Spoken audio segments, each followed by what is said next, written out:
Many of you watching will resonate with the term high performer. You work harder and longer than others, you produce results faster, you're more thorough than anyone else. Basically, you're best at what you do, and that is why you're a high performer. But you're not getting promoted. You see people who are less experienced and less qualified than you get promoted ahead of you. And this makes you feel angry, frustrated, and you're probably on the verge of quitting. In this video, we're going to dive deep into this dilemma. We're going to look at why high performers don't get promoted, and we're going to look at what you can do about it as a high performer to give yourself the best chances of getting promoted. There are two main reasons why high performers don't get promoted, and the first reason is the company can't afford to lose you. You see, when you're a high performer, you are so good at what you do that you've made yourself indispensable. You're an essential and a very important part of your team and of your boss's life. They can't afford to see you go. If you were promoted, it would leave a hole in the team.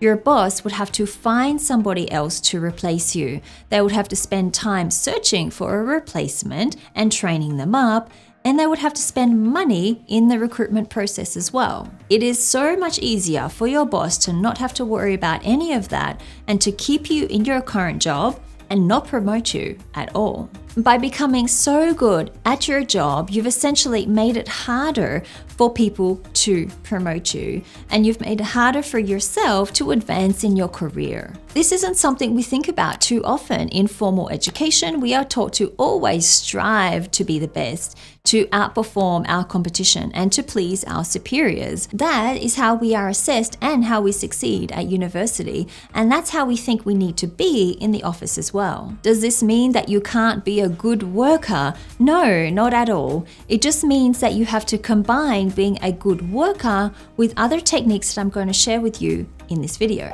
The second reason why you are not getting promoted as a high performer is because you are stuck as an individual contributor. This means that you perform the tasks within your job really well, but outside of that, you don't venture much into management territory. You restrict yourself to your job and the tasks of your job only. As a matter of fact, that's probably the reason why you're so good at performing your job in the first place.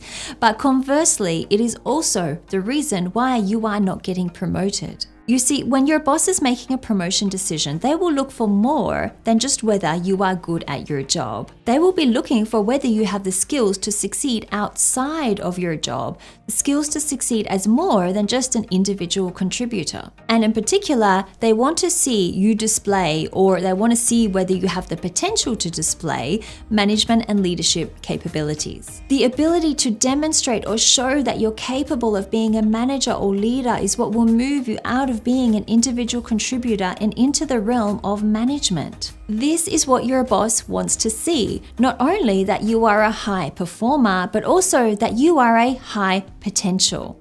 If you can demonstrate this, then you are positioning yourself perfectly for the next promotion. So what can you do? How can you demonstrate that you are not only a high performer, but also a high potential?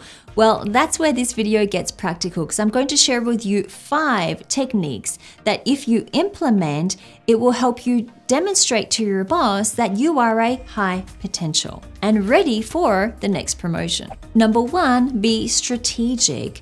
When you want to be known as a high potential, you have to be very strategic about how you spend your time at work. You need to complete the work that you are assigned, but you also need to dedicate time to activities that will help you progress in your career. One question that you need to ask yourself right now is, are you spending time on activities that will help position you for your next promotion? Because you have to understand that in order for your boss to see you as somebody who can be promoted, they want to be able to see you demonstrating those skills already in your current position.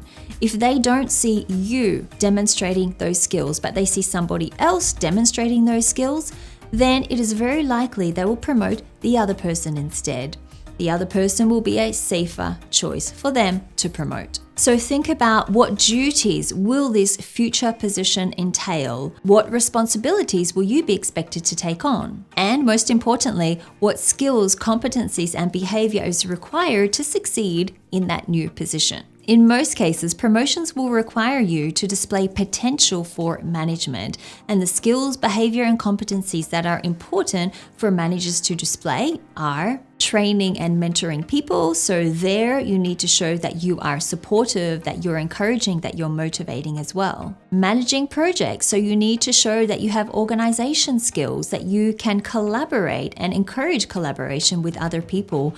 Also that you have creativity and you can encourage creativity with others. Try to get involved with these things now and try to give yourself opportunities for you to display the behavior, the competencies, and the skills that you need for that next management position. Part of being strategic and being involved in higher level areas is to break away from current expectations. In other words, reframe the expectations other people in the organization have of you.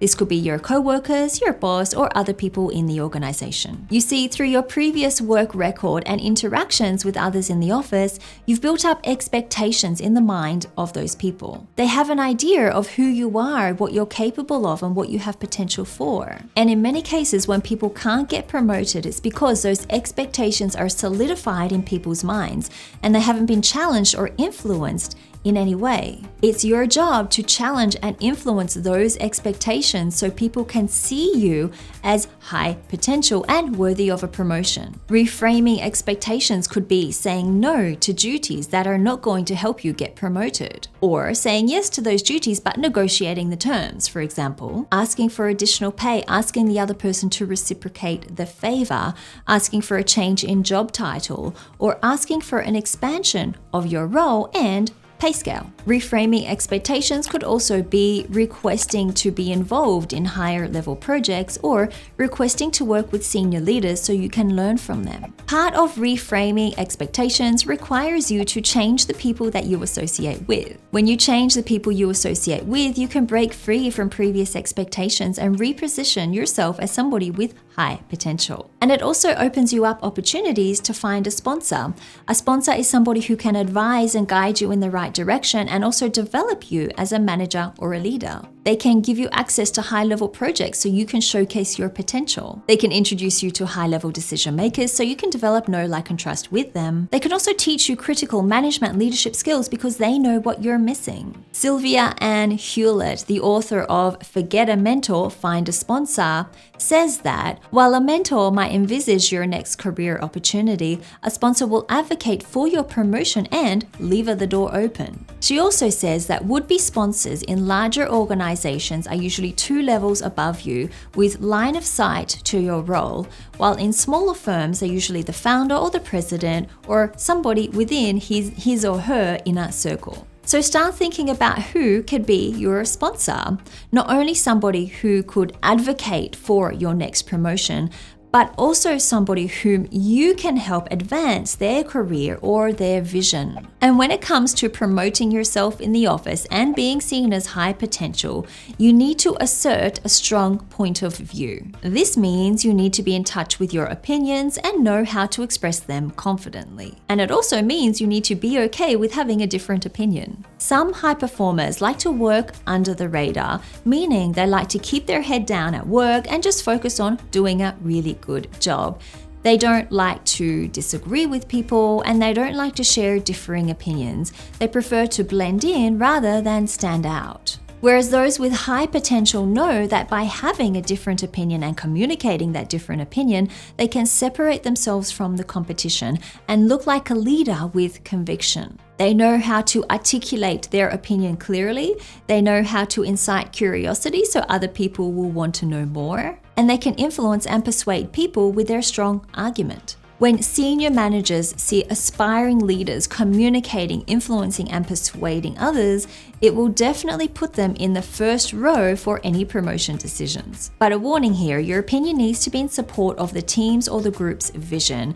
If it's too left field, people will think it's irrelevant, and they won't know how it connects to the team's or the group's goals. I've already alluded to asking for what you want when we talked about reframing expectations, but it's such an important and often neglected part of advancing in your career that I felt we need to talk about it again in a bit more detail. Why do people not ask for what they want? Well, it's generally for two reasons. They don't want to appear needy or greedy, or that they don't want to be rejected. The fear of being rejected and the fear of hearing somebody saying no to you is so strong, it can prevent the most confident professional from ever asking for what they want. But when you don't ask for what you want, chances are somebody else will, and they will get noticed and promoted instead of you. Asking for what you want doesn't necessarily have to be about asking for a promotion. It can also be about asking for increased visibility,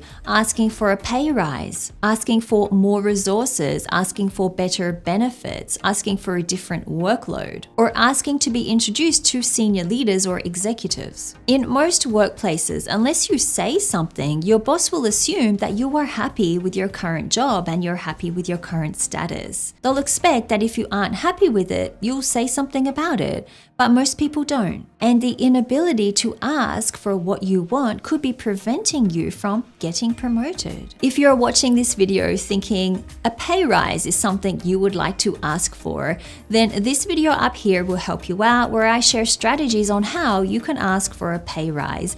And if you are a high performer or a high potential or an overachiever and you have been promoted recently, tell us in the comments how you did it. I'm sure all of us would love to share in the techniques that you use, because hopefully it might work for others who watch this channel too. Thank you so much for watching. I hope you did enjoy this video. If you did, please hit the like button below, subscribe to my channel as well for future content like this, and I will see you next week in another video.